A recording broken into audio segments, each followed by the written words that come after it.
旧金山是座闪耀的城市，而今却黯淡无光。这座城市不再是你我熟知的全球科技新创圣地，是全美富豪的群居地，而是沦为罪恶之城。 The crisis of homelessness in America has reached a shocking level in San Francisco. The drugs attract them, the no punishment kind of attitude, and then the resources make them want to stay. The video showing a group of kids getting off a muni bus as they try to navigate their way through an entire block of open drug use. No one or no place is safe in San Francisco, and lastly, a failed city. Is San Francisco a failed city? No, but it's no longer at the top of the class. It could become a failed city. 游民、毒品、犯罪横行是旧金山走向没落的主因，而突如其来的疫情让一切更加恶化。That we had people who were selling drugs all over a particular neighborhood in broad daylight, and people who were shooting up in broad daylight, and nothing was really being done. At one point, there were far more deaths due to drug overdoses than there were COVID deaths. Yes. 疫情期间，不少科技业裁远居工作。旧金山纪事报报道，办公室空置率从疫情前的4%上升至约30%。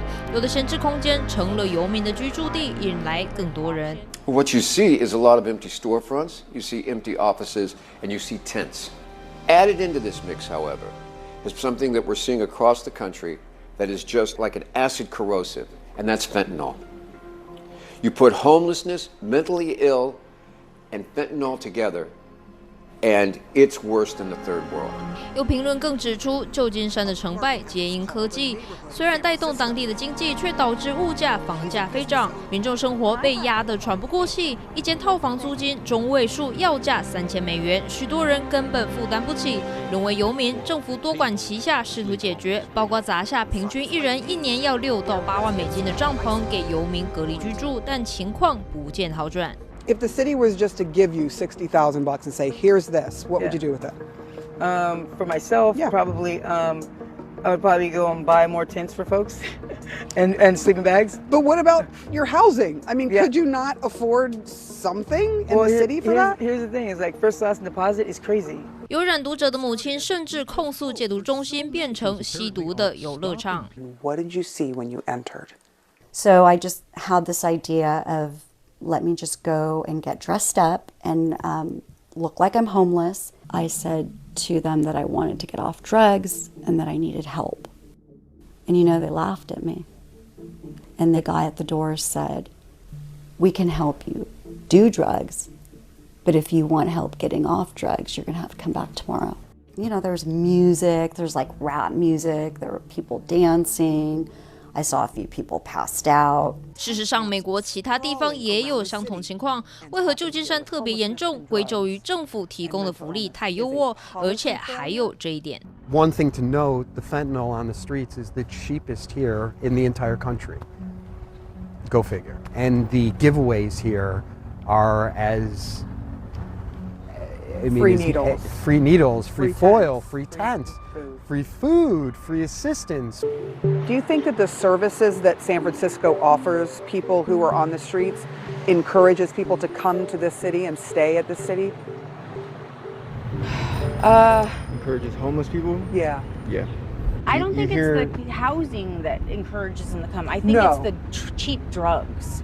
I think it's the hearing about what you can buy for how much money and how you can use outside and not get arrested. 旧金山犯罪率飙升也是问题，即使这里的轻生和暴力犯罪远低于其他城市，但汽车窃盗和商家打劫已经到了无法无天的地步。Shoplifting in San Francisco, it's forcing stores to close, and the thieves, some of the most brazen you will see. Mobs of looters storming and ransacking high-end stores in the San Francisco area. Unprovoked attacks on elderly Asians in San Francisco.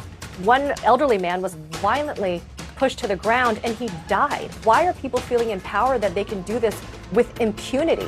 一份统计显示，每4人就有1人在街上遭到人身攻击和威胁。治安恶化，居民和企业被迫外逃。旧金山人口持续外流，下降6.3%。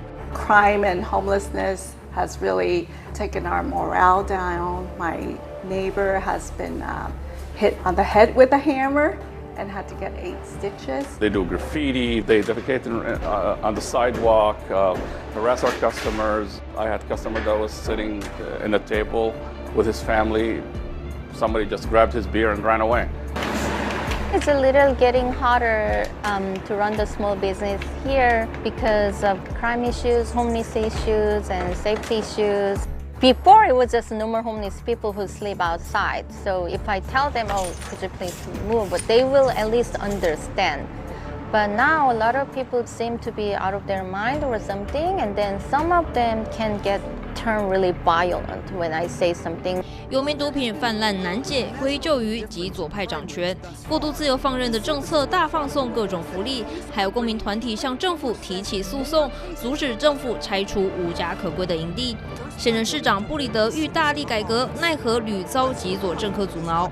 意识形态的角力下，这几年下来，科技精英出走，游民进驻，旧金山还剩下什么？